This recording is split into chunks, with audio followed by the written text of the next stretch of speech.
Bismillahirrahmanirrahim. Assalamualaikum warahmatullahi wabarakatuh. Hello guys, let me introduce myself. My name is Sulfika Saputri, name 201530. From majoring the science of Al-Quran Meditation. Today, I am going explain about past tense. Jadi, pada kesempatan kali ini, saya akan membahas mengenai past tense. Di dalam pembahasan past tense ini, saya akan menjelaskan mengenai 3 poin. Yang pertama, definition. Dari past tense itu seperti apa? Yang kedua, form atau pattern. Bentuk dari past tense itu seperti apa? Dan yang terakhir, time signal atau penanda waktu. Nah, langsung saja kita membahas yang pertama, yaitu definition. The definition of simple past tense atau definisi dari simple past tense itu sendiri seperti apa? Nah, bahwasanya kita semua pasti mengetahui apa itu simple past tense, yaitu menyatakan masa lampau. Nah, langsung saja kita pastikan definisi dari past tense itu seperti apa. Definition. The simple past tense, sometimes called pretérite. Jadi, simple past tense ini biasanya atau orang-orang menyebutkannya kata-kata pretérite atau kata kerja lampau. Is used to talk about a completed action in a time before now.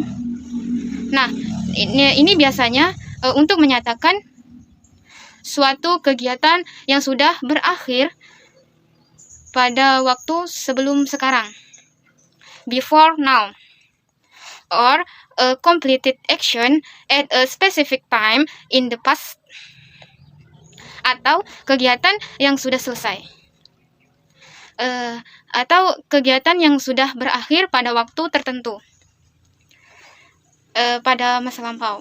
Jadi, untuk simple past tense ini sebuah tenses yang menyatakan bahwasanya kegiatan itu sudah berakhir atau sudah berlangsung pada masa lampau.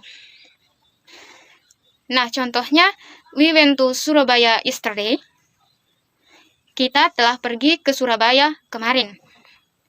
Maksudnya itu kita sudah pergi ke Surabaya itu kemarin. Nah, sekarang kita sudah tidak ada di Surabaya itu lagi. Dan pekerjaan yang di Surabaya itu sudah berlangsung kemarin. Nah, itu adalah pengertian dari past tense itu sendiri. Kemudian, setelah kita mengetahui fungsi dari past tense tersebut, kita masuki mengenai poin utama, yaitu bentuk dari past tense. Bentuk dari past tense itu seperti apa? Bentuk atau rumus dari past tense itu ada 3. Yang pertama, bentuk afirmatif atau positif. Yang kedua, bentuk negatif. Dan yang terakhir, bentuk interrogatif atau tanda tanya.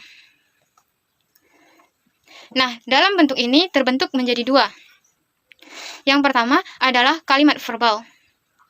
Yang kedua adalah kalimat nominal. Sebelumnya, kita harus mengetahui apa itu kalimat verbal dan kalimat nominal. Kalimat verbal itu adalah kalimat yang predikatnya itu berupa kata kerja. Kalimat verbal adalah kalimat yang predikatnya itu berupa kata kerja. Sebelum kita memasuki predikat, kita harus mengetahui bahwasanya kalimat itu terdiri dari subjek, predikat, objek, dan keterangan. Ketika predikatnya itu adalah kata kerja, maka namanya kalimat verbal. Nah, sedangkan predikatnya selain kata kerja, seperti kata benda, kata sifat, atau kata keterangan, itu disebut kalimat nominal. Kita masuki saja kalimat verbal. Kalimat verbal terbagi menjadi 3, yaitu yang pertama positif atau afirmatif, yang kedua negatif, dan yang terakhir kalimat afirmatif atau kalimat tanya. Nah, kalimat positif untuk rumus past tense itu subject plus verb to, atau kata kerja bentuk kedua. The played football yesterday. Mereka telah bermain sepak bola kemarin. They itu sebagai subjek, played itu sebagai verb to, atau kata kerja bentuk kedua. Football itu adalah objek, yesterday adalah keterangan. Keterangan waktu. Waktunya itu adalah kemarin. Kemudian rumus negatifnya adalah subject plus did not plus verb one. Verb one itu maksudnya infinitive without to, atau kata kerja dasar tanpa tambahan to. Jadi untuk negatif di sini ditambah did not, kemudian kata kerjanya itu bentuk pertama. Nah, sekarang mari kita lihat contohnya. They did not play football yesterday. Artinya, mereka tidak bermain sepak bola kemarin. Selanjutnya, untuk interrogatif atau kalimat tanya, itu did-nya ditaruh di depan, karena ini menunjukkan kata tanya. Did plus subject plus verb one atau infinitive without to. Example, did they play football yesterday? Apakah mereka bermain sepak bola kemarin? Nah, ketika menjawab iya, maka jawabannya adalah yes, they did. Nah, sedangkan mereka tidak menjawab tidak, mereka jawabannya adalah no, they did not.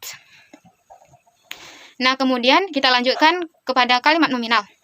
Kalimat nominal, seperti yang sudah saya katakan tadi, bahwasanya kalimat itu, predikatnya itu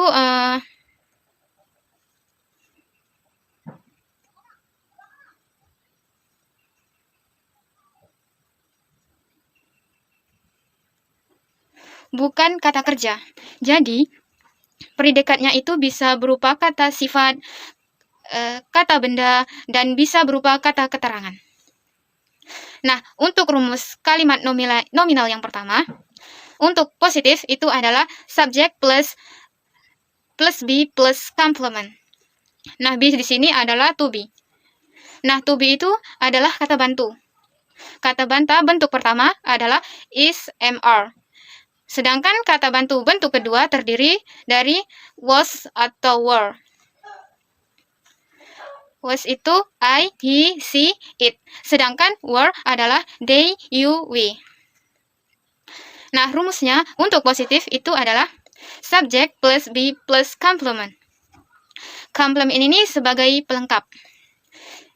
Example, he was busy yesterday. Artinya, dia telah sibuk kemarin. Nah, he itu subjek, was itu be, busy adalah complement, sedangkan yesterday adalah keterangan waktu. Untuk bentuk negatifnya adalah subject plus be not plus complement. Example, he was not busy yesterday. Artinya, dia tidak sibuk kemarin. Kemudian, untuk kata tanya, be-nya itu ditaruh di depan sebagai kata tanya. Be plus subject plus complement. Contohnya, was he busy yesterday? Artinya, apakah dia sibuk kemarin? Ketika dia menjawab iya, jawabannya itu yes. Yes, he was. No, he was not. Nah, itulah rumus dari kalimat verbal dan nominal dalam past tense. Nah, selanjutnya kita masuk ke time signal atau penanda waktu dari past tense itu sendiri. Nah, itu sudah saya paparkan beberapa contoh, bisa kita temui untuk contoh past tense itu sendiri. Yang pertama adalah this morning, pagi tadi, yesterday, kemarin, 2 days ago, 2 hari yang lalu, the other day, dulu. Kemudian ago itu menunjukkan kata lalu. Kemudian kita bisa menggunakan last night, tadi malam, last week, minggu lalu, dan last month, bulan lalu. Nah, jadi time signal ini bisa kita gunakan untuk past tense. Bisa kita temui di past tense.